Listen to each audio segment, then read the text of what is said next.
दोस्तों नमस्कार। स्वागत है आप सभी का अपने यूट्यूब चैनल टॉपर क्लासेस में। देखेंगे हम आज सामान्य हिंदी के कुछ महत्वपूर्ण सवालों को लेकर आया हूँ, जिसके सवाल बहुत ही इम्पॉर्टेंट होने वाले हैं। ये आने वाली सक्षमता परीक्षा, UP TET, state, BPSC TRE4, SSC GD इत्यादि एग्ज़ामों के लिए बेहद इम्पॉर्टेंट हैं। एक बार जरूर देखिएगा। चलते हैं हम लोग पहले क्वेश्चन की तरफ। पहला क्वेश्चन है कि श्रृंगाररस का स्थायी भाव क्या है। पहला है उत्साह, कि शोक है, कि हास है, कि व्रत है।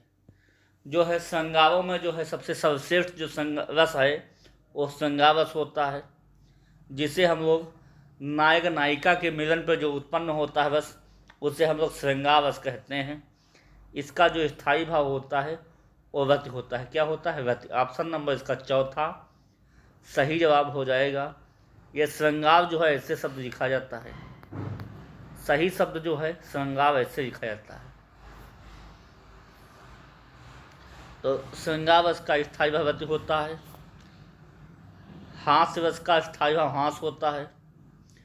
करुण का शोक होता है। इसके अलावा वीर रस का स्थायी भाव क्या होता है? उत्साह होता है। तो वीर का उत्साह, करुण का शोक होता है, हास्य का हास होता है, और श्रृंगार रस का स्थायी भाव क्या होता है? व्रति होता है। तो इस प्रकार हम लोग जो है समझेंगे। बस हर परीक्षा में आपको रस से संबंधित सवाल देखने को मिलेगा, चाहे जो भी वनडे एग्जाम दीजिए, जहाँ भी हिंदी पूछी जाती है रस से संबंधित सवाल अवश्य पूछा जाता है। अगले क्वेश्चन की तरफ हम लोग चलेंगे। अगला है क्रोध किस रस का स्थायी भाव है? रौद्र का है, कि वीर का है, कि भयानक का है, कि विभुत्स का है? देखिएगा, एक एक काम हम लोग देखेंगे। विभुत्स रस का स्थायी भाव होता है, विभुत्स का होता है जुगुत्सा। क्या होता है? जुगुत्सा। भयानक क्या होता है? भय। क्या हो जाएगा? भय। वीर रस का स्थायी भाव होता है उत्साह, और रौद्र का क्या होता है? क्रोध। तो सारे क्वेश्चन को हमको देखने चलता है, देखते हुए चलना है। विभुत्स का जुगुत्सा, भयानक का भय, वीर का उत्साह, रौद्र का क्रोध हो जाएगा। तो इस प्रकार जो है चारों विकल्पों हम लोगों ने देख लिया है। अगले क्वेश्चन की तरफ हम लोग चलेंगे। अगला है हिंदी भाषा की लिपि क्या है? द्रविड़ है, कि देवनागरी है, कि ब्राह्मी है, कि खरोष्ठी है? बताइएगा आप लोग, जो आप लोग हिंदी भाषा पढ़ते हैं उसकी जो है कौन सी लिपि है? तो उसकी लिपि है देवनागरी। ऑप्शन नंबर इसका दूसरा सही जवाब हो जाएगा। समझ में आ गया होगा दोस्तों आप लोगों को। अगर इसके अलावा पूछा जाए कि किस अनुच्छेद में जो है हिंदी भाषा का वर्णन है, तो 348 से 351 में। भाषा के आधार पर गठित होने वाला पहला राज्य कौन सा था? तो आप लोग याद रखिएगा, आंध्र प्रदेश। आंध्र प्रदेश। इसके अलावा पूछा जाए हिंदी दिवस कब मनाते हैं?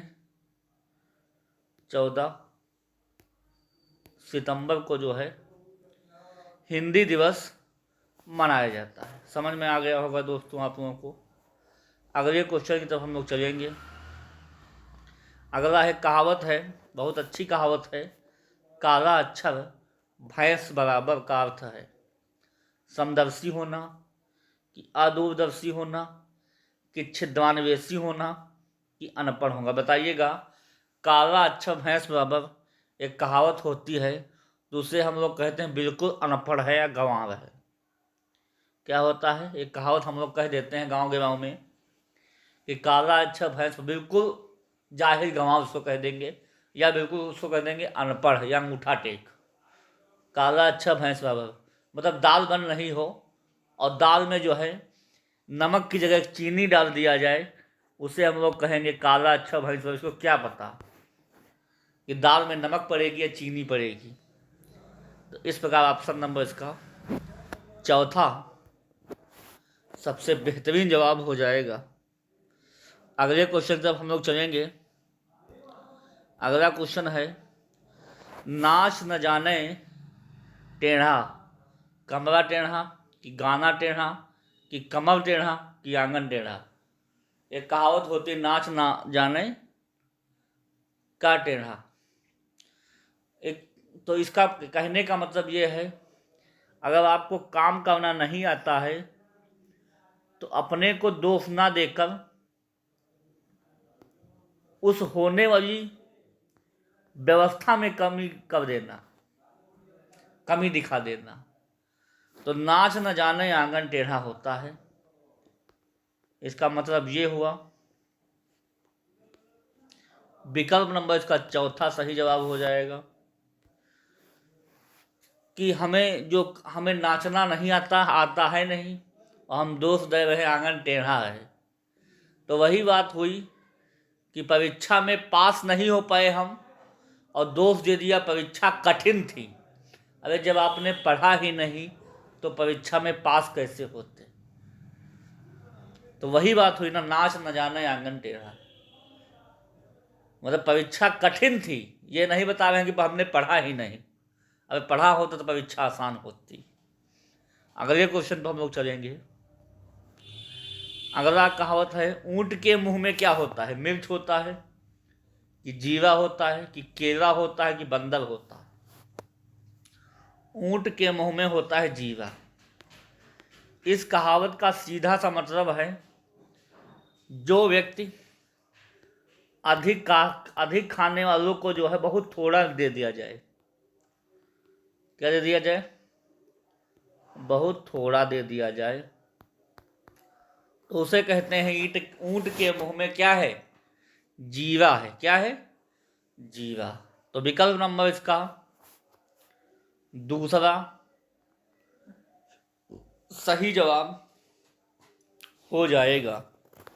समझ में आ गया होगा दोस्तों आप लोगों को। अगले क्वेश्चन की तरफ हम लोग चलेंगे, देखेंगे सवाल कैसा रहेगा। अगला है, थाली का बैंगन से क्या अभिप्राय है? सिद्धांतहीन व्यक्ति होगा कि गोल मटोल होगा कि अधिक चिकना होगा कि थोड़ा चौड़ा होना होगा? एक थाली का बैंगन का मतलब ये होता है, अगर थाली में बैंगन लिया जाए तो एक जगह नहीं रुकता है। उसी प्रकार कोई कोई व्यक्ति ऐसे होते हैं जो अपने सिद्धांत पर खड़े नहीं उतरते हैं, कहते कुछ और हैं और करते कुछ और हैं। उसी का होता है थाली का बैंगन होना, मतलब सिद्धांतहीन व्यक्ति। मतलब उसकी बात का कोई भरोसा ही नहीं है, कब क्या करेगा कब क्या कहेगा। मतलब जखनी मन हो तखनी इधर आ जाइए और जखनी मन हो तखनी उधर चले जाइए। उसे हम लोग कहते हैं थाली का बैंगन, मतलब सिद्धांतहीन व्यक्ति। विकल्प नंबर उसका पहला सही जवाब हो जाएगा। अगले क्वेश्चन की तरफ हम लोग चलेंगे। अगला क्वेश्चन है कि ढाई अक्षर प्रेम के पढ़ाई से पंडित हुए। प्रस्तुत पंक्तियां के रचयिता कौन है? बताइएगा आप लोग। बहुत अच्छा सवाल है, कई बार एग्जामिनर ने इस पर सवाल बनाया है कि ढाई अक्षर प्रेम के पढ़ाई से पंडित हुए। मीराबाई जी हैं कि कबीरदास जी हैं कि जायसी जी हैं कि तुलसीदास जी? बहुत अच्छा सवाल है, आप लोग इस पर कमेंट कीजिएगा कि ढाई अक्षर प्रेम के पढ़ाई से पंडित होए। ये हमारे पी सदुखड़ी भाषा से जो है परिचित कबीरदास जी का दोहा सबसे अच्छा है, ढाई अक्षर प्रेम के पढ़ाई से पंडित होए। अगले क्वेश्चन की तरफ हम लोग चलेंगे। सवाल अच्छा था, बढ़िया था, पूछा जाने लायक था। अगले पर चलेंगे हम लोग। अगला है, अष्टछाप के सर्वश्रेष्ठ भक्त कवि के रूप में का नाम लिया जाता है? कुंभन दास, कि सूरदास, कि परमानंद दास, कि कृष्णदास? बताइएगा आप लोग। अष्टछाप के सर्वश्रेष्ठ भक्त कवि के रूप में जो है सूरदास जी का जो है नाम लिया जाता है। ऑप्शन नंबर इसका दूसरा सबसे बेहतरीन जवाब हो जाएगा। समझ में आ गया होगा आप लोगों को। अष्टछाप का जो कवि है सूरदास के नाम से जाना जाता है। काफ़ी बार सवाल पूछा गया है। अगले क्वेश्चन की तरफ हम लोग चलेंगे। अगला क्वेश्चन है, रामचरितमानस की भाषा क्या है? भोजपुरी है, कि प्राकृत है, कि ब्रज भाषा है, कि अवधी है? काफ़ी बार सवाल पूछा गया है कि रामचरितमानस के अगर रचयिता पूछा जाए तो गोस्वामी तुलसीदास जी महाराज हैं।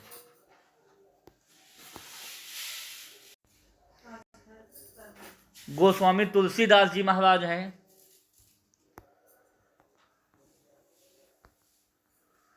इनकी जो भाषा थी क्या थी? इनकी भाषा अवधी थी। कौन सी भाषा थी? अवधी थी। ऑप्शन नंबर इसका चौथा सबसे बेहतरीन जवाब हो जाएगा। अगले क्वेश्चन की तरफ हम लोग चलेंगे। अगला है, उपसर्ग का प्रयोग होता है शब्द के पहले, कि शब्द के बाद पीछे, कि शब्द के बीच में, कि इनमें से कोई नहीं? बताइएगा आप लोग। जो उपसर्ग का प्रयोग होता है वो होता है शब्द के आगे। ऑप्शन नंबर इसका पहला सही जवाब हो जाएगा। जैसे कहा जाए अनुगमन, अनुगमन। दूसरा है अनुसरण, अनुसरण। तो इनमें जो शब्द के पहले जो लगा है अनु, वो क्या हो जाएगा? उपसर्ग हो जाएगा। क्या हो जाएगा? उपसर्ग हो जाएगा। समझ में आ गया होगा दोस्तों आप लोगों को। अगले क्वेश्चन की तरफ हम लोग चलेंगे, देखेंगे कैसा रहेगा। अगला है, दोषहर्ता में प्रत्यय का चयन कीजिए। प्रत्यय वे होते हैं जो शब्द के बाद में लगते हैं। कब लगते हैं? शब्द के बाद में। उपसर्ग प्रत्यय एक दूसरे के विपरीत कहलाते हैं। दोषहर्ता में प्रत्यय कौन सा होगा? बताइए तो। हर्ता होगा, कि हर होगा, कि हत होगा, कि हावी होगी? तो दोषहर्ता में जो प्रत्यय हो जाएगा वो हर्ता हो जाएगा। क्या हो जाएगा? हर्ता।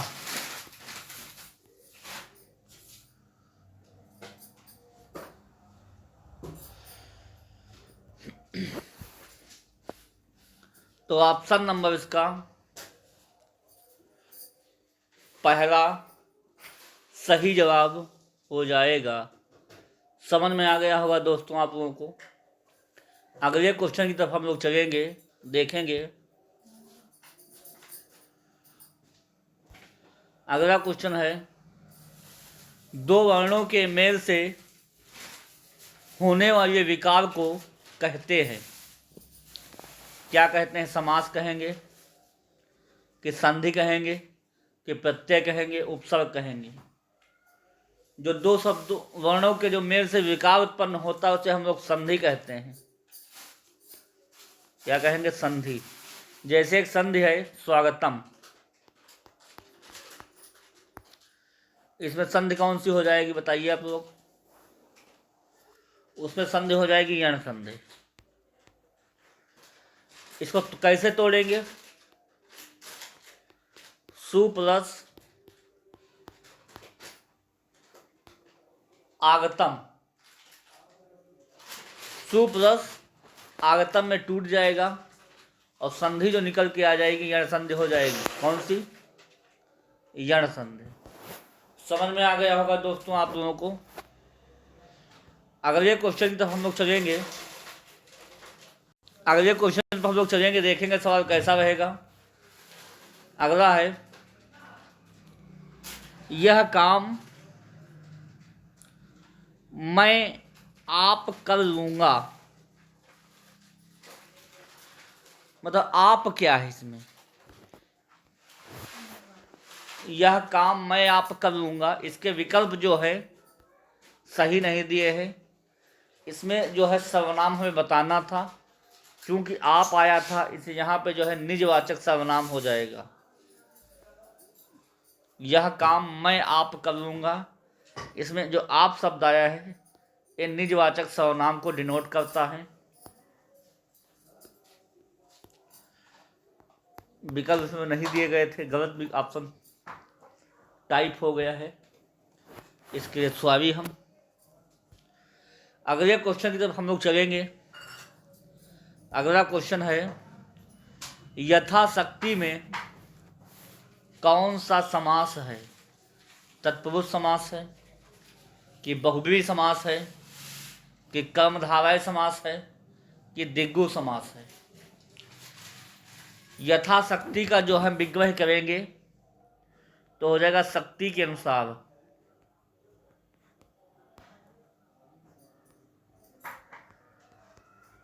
यथा प्लस शक्ति, यथा एक अव्यय शब्द है, अव्यय आ जाए या उपसर्ग आ जाए, अव्यय आ जाए या उपसर्ग आ जाए तो वहाँ पे जो है सीधे आप लोग अव्ययी भाव समास लगा देंगे। क्या लगा देंगे?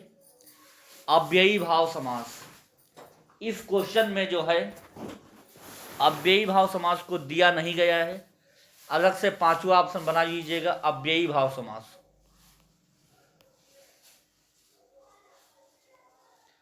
जहां पे अव्यय और उपसर्ग दिखाई दे वहां पे अव्ययी भाव समास की गणना होती है। विकल्प नंबर जो है इसका चौथा, पांचवा सही जवाब हो जाएगा।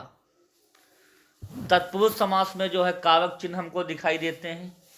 बहुब्रीहि समास में एक तीसरा पद प्रधान होता है।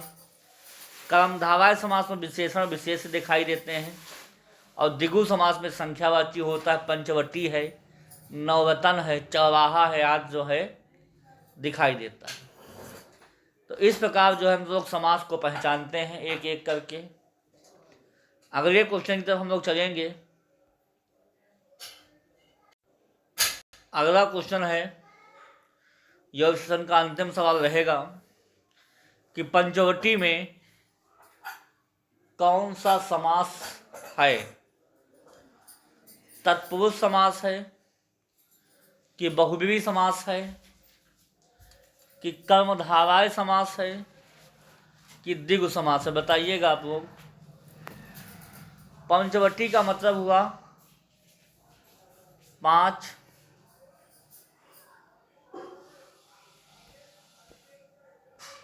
पांच वटों का समूह, 5 वटों का समूह। जहां पे संख्यावाची आ जाता है वहां पे कौन समास हो जाता है? द्विगु समास हो जाता है। ऑप्शन नंबर इसका चौथा सबसे बेहतरीन जवाब हो जाएगा। इसके अलावा भी जो उदाहरण है जैसे नवरतन हुआ, चौराहा हुआ, इत्यादि जो उदाहरण हैं सब द्विगु समास के हो जाएंगे। द्विगु समास कैसा समास होता है? संख्यावाची होता है। तो समझ में आ गया होगा दोस्तों। ये छोटा सा प्रयास कैसा लगा आप लोग कमेंट कीजिएगा। इसी तरह चुनिंदा क्लासों को देखने के लिए आप लोग टॉपर क्लासेस से जुड़िए और अपने तैयारी को मजबूत कीजिए। देखिए, जो भी हमारे शिक्षक साथी जुड़े हुए हैं सक्षमता परीक्षा वाले या और भी जो परीक्षा देने वाले हमारे से साथी जुड़े हुए हैं, उनसे अनुरोध मैं करूँगा कि सफलता एक दिन में नहीं मिलती है, लेकिन एक न एक दिन तो मिल ही जाती है। लगा दो आग पानी में जवानी उसे कहते हैं और छीन लो सिलेक्शन कहानी उसे कहते हैं। तुम्हारी रंगों में खून नहीं जुनून दौड़ता है। इसलिए जोश और उमंग के साथ तैयारी को मजबूत कीजिएगा। फिर अगली क्लास में कुछ कहने सुनने का प्रयास करूँगा। तब तक के लिए वाणी को विराम।